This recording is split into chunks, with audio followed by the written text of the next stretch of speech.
let's just get into the game right here because, ladies and gentlemen, the final match of Group A. It is going to be Red Canids taking on Bedel here in the Land of Dawn with the famous, the notorious Akai being picked up by Luna. Let's see how this is going to be played out here because a lot of this is going to be predetermined by how the side lanes and supports play this out. Without them, there is no driving force to push for that victory. And it looks like, yes, it is. It's going to be Alien on that high-lows just punting Ruby. Yeah, we've seen this many times before, but wait a minute, it's going to be Osmo already chunked really, really low, forced to use the regeneration and actually canceled away now. Having pressure for the Little Wanderer is going to be Luna chunked very low, far away, will be the one taking it away. Will it be a punish for the side of Red Canids? Both of the teams choose to disengage as Bedel will be the one who picked up that Little Wanderer. Yep, so far so good here. I mean, Frost has been very good at controlling the waves. He's going to have to force, he's going to have to clear out this wave as soon as possible. If he wants to greed out, he could stay for one more after using his regeneration to get the mana back, but most likely he will need to recall to get his mana back to full and then look to hold at level 4. The biggest problem right now is that Luna is basically not a hero until he hits level 4. He's got not a lot of uses, and he has a flicker just for his own safety and for later game playmaking. Yeah, that's the one thing that we have mentioned many times about the Akai. He's basically practically useless before he gets that ultimate. That is his playmaking ability. That is when he starts to become a threat, but it's going to be the Shadow Kill coming in. It's going to be the first one. No! Again, Jump Style jumps in, but unfortunately not enough style to get that first blood. Very unfortunate coming in as far away. Has already made his way to the bottom side, trying to do some pressure, but GroupA will have his backup as well from Red Canids. So far, Jump Style still in the lead, just by a little bit. Oh, that's so unlucky. He definitely had the shurikens for sure. And the problem is that he didn't commit fully. He was going for that, you know, fade away exact damage, all calculated, big brain play. Very unfortunate again, but because of that one play, it is going to be Bedel getting the pressure onto this turtle. They've used a lot of resources just now to try to get that kill, and now it is going to be Bedel on the front foot right here. Oh, wait a minute, jumps down, jumps in, back and forth, trying to open up the map. It's going to be Alien going in for the glorious pathway. We'll see, will it be a steal? Turtle has been slain by the side of Bedel. It is going to be a lot of damage placed. Akashi still able to run for now, as far away, goes in for the chase, goes in for the Lycan bounce, gets stunned up. First blood has been taken away, and that's going to be 2 for Bedel with the turtle as well. Not a good start for the Brazilians. Absolutely. I think the Red Canids should have just given up on this first initial turtle and then look to hit and wait until Luna hits level 4 before becoming relevant. Because again, they've got some great dive heroes here to make sure things happen. Akashi can hold his own, but with the help of Frost and with the rotations, they should be able to look to get into the backline and more importantly so to punish Yushin on this bottom side of the map. Yeah, right now I do want to look at GroupA's item. It's actually very interesting. He starts off with the Dreadnought armor. He's not looking to do a lot of damage through items. He's just like, I'm just going to naturally do damage with my skills. I just want to survive. And this is actually particularly interesting. I've never seen a Dreadnought armor early on a Clint. I mean, same goes for you as well as Brody. He also has a Dreadnought armor as well. Oh, yeah, he does. Both of the gold laners choosing to be defensive here in the final game. Can't really blame them. The world is watching. This is the tiebreaker. We'll see what happens because this will mean that there will be significantly less damage output based on the items right now. We'll see what happens so far. Bedel, again, like we mentioned before, with the Kagura, Roger, and the Matilda, will have that early game pressure to play with. Red Canids needs to wait for their power spike again. Look at that. It's going to be Luna going in. Hurricane Dash has been popped. Unfortunately, unable to get anyone picked off, pinned onto the wall. Red Canids will choose to back away for now, and that's going to be the Shadow Kill used onto Osmo. Nothing much, as it is going to be spread out amongst the members of the Bedel squad. That was a really good call coming in from Bedel. They're like, okay, there's a lot of people missing on the map. There's a Loi on their side. The potential they could be in one sneaky little brush and catch us from behind, very, very high. Let's play it slow, wait for the right opportunities, and luckily they found exactly that and sniffed it out. Yep, there you go. Jumpstyle jumps in once again with the Quad Shadow, just trying to deal some damage as Bedel will have pressure here for the second turtle of the game. GroupA has already rotated, and so has Alien. This is going to be a 5v5. Gorge Pathway has been popped. Akashi's going to be the target. Circling Eagle will be able to connect onto the backside, but the damage comes in from Loi, able to dish out a lot. But look at the back line. It is actually going to be disrupted and destroyed by Alien. But Akashi goes in for I'm Offended, brings Alien back under the turret. Yunshi goes for the flicker and picks up one. It is going to be far away in the midst of it all in a 1v3. Will he be able to pick up a kill? The snipe coming in from Yushin as it is a 2-for-1 for the side of Red Canids. Oh my goodness, Frost has done it. Well played to him. That was about to be a fat triple kill. Unluckily for uPoTZ, he does go down, but Frost played it well, trying to make sure he cancels the Lycan pounce, trying to predict when exactly Faraway was going to use it. He does get the yin-yang reaction, but unfortunately, the bounce damage was just a little too much for uPoTZ. He was 1 HP, to be fair. Yeah, I worded it wrong. It was a 2-for-1 trade for Bedel right there. Even though there were a lot of crazy plays for the side of the Red Canids, that snipe made it worth it, man. Yunshi picking up the double kill under that turret with that first ability. But wait a minute, Akashi needs to be careful. Glorious Pathway once again has already bought a lot of damage. Akashi, will he be able to survive this one? Luna comes in. He goes for the Hurricane Dance. Able to pin Alien under the wall, but it's not going to be enough. He's way too tanky. And on the other side, Red Canids members are falling one by one. Another 2-for-0 as the turret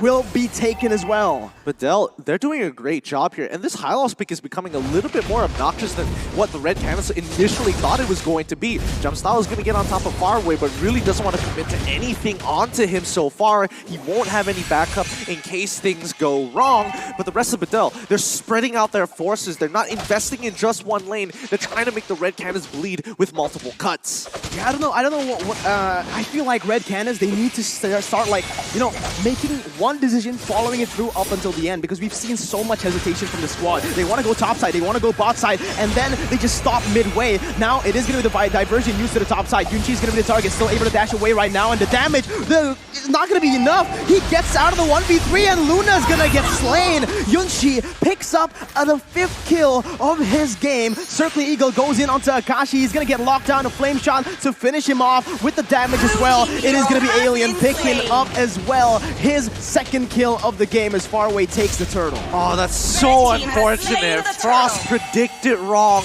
and dropped his dropped the rotation in a pretty decent position, but you got to give it to Yunchi, who rolls away in a completely opposite direction, juking it and doesn't connect the yin-yang reaction. That's all it took to shut down that play. Well done to Yunchi. Bedel, they completely reset it. We saw the game against Red Canids earlier. Sure, they were able to get the early game lead, but they lost it in the mid stages of the game because they weren't disciplined enough. They made a lot of small mistakes here and there. But in this game, we see that they are totally different. They have adjusted. They have learned from their mistakes. Very, very organized here in this game. And now it's time for the replay, Lefel. Yeah, and looking at this replay, I have to say that Jumpstyle, he needs to step up his game. And Luna, as of right now, on the Ruby, has been looking very, very good. But looks like the Akai in this game, he looks a little bit disoriented, especially around the Matilda. The Matilda really makes it very hard to predict where everyone is going to be.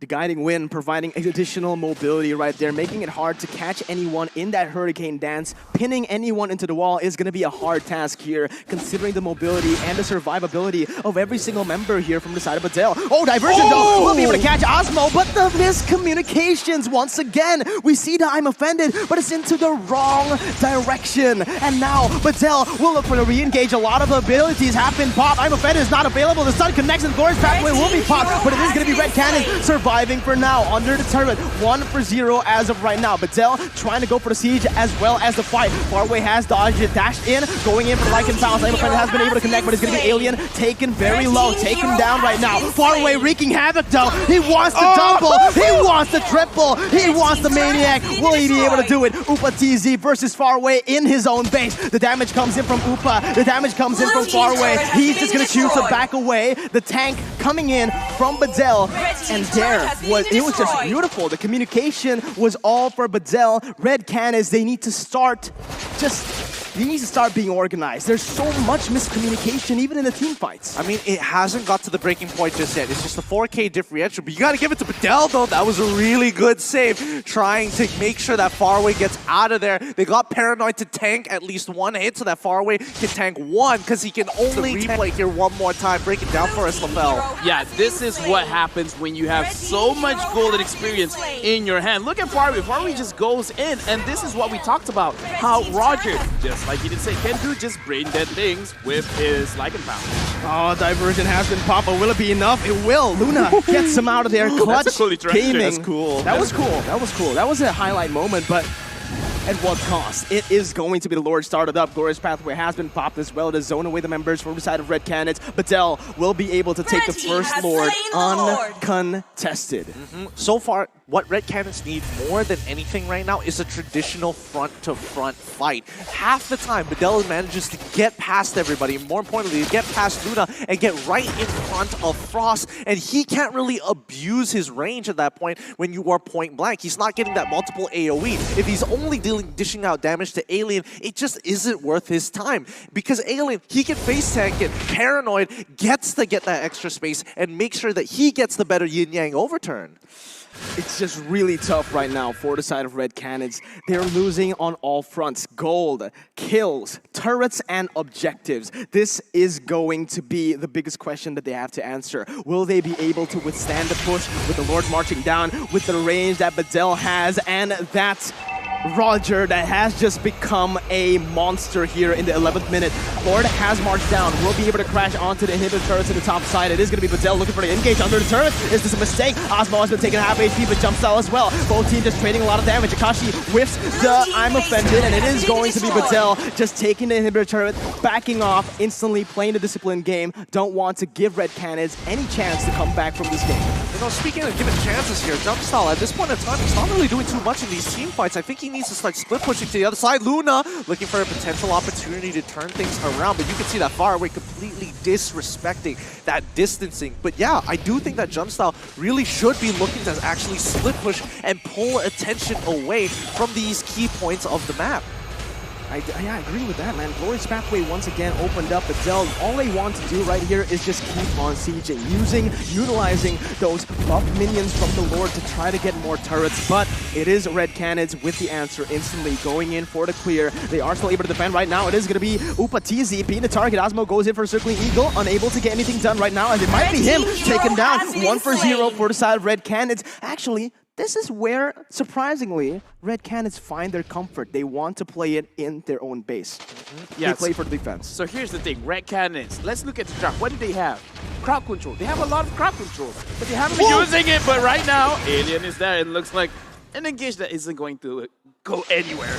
Yeah, again, a missed opportunity, I should say. The Kagura was opened up. Like, they could have went for the chase, considering that the members of Bedel were just scattered around the map, but a lot of doubt, a lot of hesitation here coming in from the Red Canids as of right now. I think it was a good decision at the end of the day to not fully commit, even if they could force it on that Kagura, because at the end of the day, Red Canids know for a fact they need to play the front for the front. They cannot let people like Frost and as well as Upatizi receive the backline punishment that Bedel is able to thrash upon them. And if they do, we've seen it time and time again, and that's why the score is currently 4-11 when people like Faraway, people like Paranoid get into that backline and completely blow them up.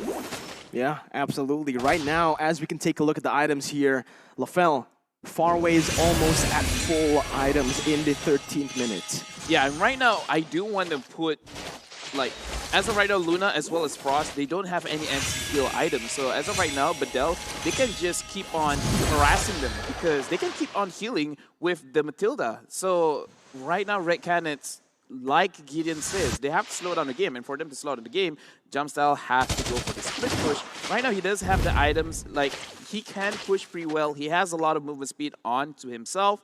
What they have to do is just slow down the game a little bit more, get some more items on themselves, especially Luna. Luna, you got to finish the Dominance Ice, at least making sure that aside from Bedel, they have lower amounts of shields and lower amounts of healing so that you guys actually have enough damage to win a team fight. Wait a minute, what's happening here? Red Canids going for the engage. A Hurricane Dance catches one, and that's far away. Another one drops, and Bedel have just lost 2 members out of a crazy engage, out of nowhere from the Red Canids.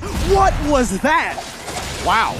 I mean, that's the front-to-front that they were looking for. However, let's keep in mind that their top side is widely exposed. Luna finally going down here, and Alien taking everything. Yunshi going in for the Sun jump style is going to get jumped, and the double kill will be picked up by Yunshi. What looked to be a 2-for-0 has now turned for a 2-for-2. They're trying to make it a 2-for-3 as Paranoid jumps in. Frost has nowhere to go. The triple kill picked up by Yunshi, and that is the cost of overcommitting in that pickup phase where, again, they didn't have the setup in that top side. They didn't have the setup anywhere on the map.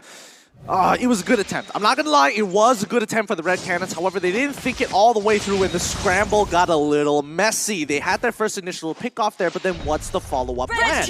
Now, Lord luckily dies before Yushi falls, or the rest of his team take any more damage at that point in time. But so far, if we're talking about scaling, Red Canids can still pull through. They are 6k behind, but they should be able to defend this upcoming Lord push. Bedel, on the other hand, need to figure out a way to force their lead upon Red Canids, and they're going to have to do it with the help of Paranoid and as well as Alien, because that glorious pathway is the bane of Red Canids' existence right now. They cannot move forward. The movement speed slowdown is just way too much to handle, especially since Luna wants to engage, but they cannot follow up because of that glorious pathway.